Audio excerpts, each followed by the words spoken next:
For killing 2 people and hurting almost a dozen others in Northern California. This happened near the Oregon border while most people were sleeping early this morning. Roads completely buckled, entire porches ripped off foundations, but experts say all this damage could have been so much worse if it were not for the fact that the quake hit 11 miles below the Earth's surface. Much of the injuries here happened because of what officials call non-structural damage. Your bookshelves, your TVs, you could fall over that aren't bolted down. Short of a house collapsing on you or a building collapsing on you, the potential for having a bookshelf fall over is high.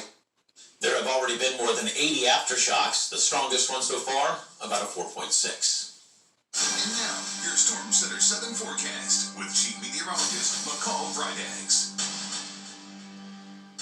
Been talking about it, and in just a few days, this nasty winter weather is going to be right here, dealing with all sorts of variables: wind, cold, snow, ice. All of it is going to be a big problem that we're going to have on the roads, especially Friday. That is the day. If you're thinking of a day that's going to be the worst, it's going to be Friday as far as traveling across the area. And that's the challenge. You have people that are getting off work, heading someplace, maybe across the state, maybe to a different state.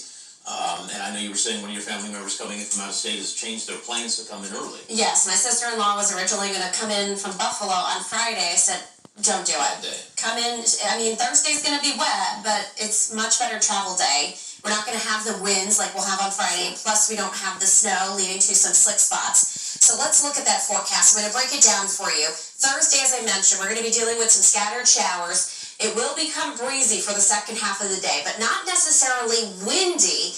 That doesn't come in until we get that Arctic blast of air and we see that transition over to snow. That will come in Thursday night, sometime around this time, Thursday night, and then into your Friday morning, some steady scattered snow showers expected with those gusty winds. This is all going to create dangerously cold wind chills, especially Friday, Saturday, into early Sunday. I'm looking at wind chill values anywhere between -10 to as cold as -25. So it is going to be dangerously cold. Limit your time outdoors late this week into the weekend. A winter storm watch already issued by the Weather Service. It will begin at 9 o'clock Thursday through 5 p.m. on Friday. Even though you are not under the winter storm watch in the southern part of our viewing area, I expect that at the very least you're going to get a winter weather advisory issued. You're just not meeting the criteria of snowfall accumulation to prompt the winter storm watch, eventually winter storm warning. This is what I'm thinking for snow totals right now. Keep in mind though, with the blowing and drifting, it is not a scenario where you can go outside and stick your ruler in the ground and measure this accumulating snowfall.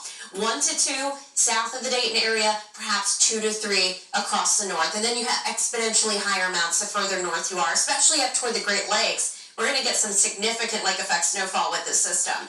All right, look at our wind gusts. As we take you to Friday or Thursday afternoon, winds 20 to 25 miles per hour. Again, not that bad. We do have the rain, but certainly not as gusty as once we get to Thursday night into Friday. Here's 11 o'clock Thursday. We start to see those winds ramping up. Wind gusts for Friday, 30 to 40 miles per hour in the morning, and then wind gusts for the afternoon, 40 to 50. Sporadic power outages are possible. Notice the wind direction out of the west. So if you park your car facing north in the driveway, we might get some of those doors to ice up, and you're going to have difficulty getting into that driver's side door Friday night, even early Saturday. So maybe park the other way around. That's just a good idea. And also keep your windshield wipers up because those are going to freeze over as we have that transition from rain to snow Thursday night into Friday as well. Wind chills. Check out these wind chills heading into the upcoming weekend. We're below zero from Friday morning all the way through Sunday morning with the coldest time frame Saturday morning, where that's where we could see those numbers 25 below zero. Outside for 30 minutes, you could be susceptible to not only hypothermia, but frostbite, any exposed skin, especially your fingertips, your nose, your toes. Make sure that those are nice and bundled up if you have to get outside. Here's Futurecast for Thursday. Rain's here before daybreak. We track those showers through the day Thursday. Again, it'll be a little breezy, but not gusty. There's 5:30 in the afternoon. Then we get to near midnight. We see that transition from rain to snow from west to east. Fairly heavy in the middle of the night. That's when we'll see the best accumulating snowfall. Scattered snow showers still with us Friday morning and into and through the day Friday. But notice as that system pulls away, that's when this becomes more of a lake effect situation up through Michigan, northeast Ohio, into northwestern Pennsylvania as well. We'll still get a flurry or snow shower at times Friday afternoon and Saturday, but the big accumulating snow will be over by that point. Then that cold air comes in. Look at these highs and lows. You can see near zero Friday, Saturday, Sunday morning, with highs only in the single digits Friday, Saturday.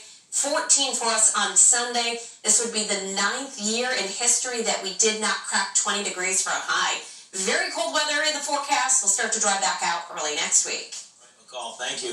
This may not look like much, but it had a major role in an iconic movie. Yeah, look at that. And it just sold at auction.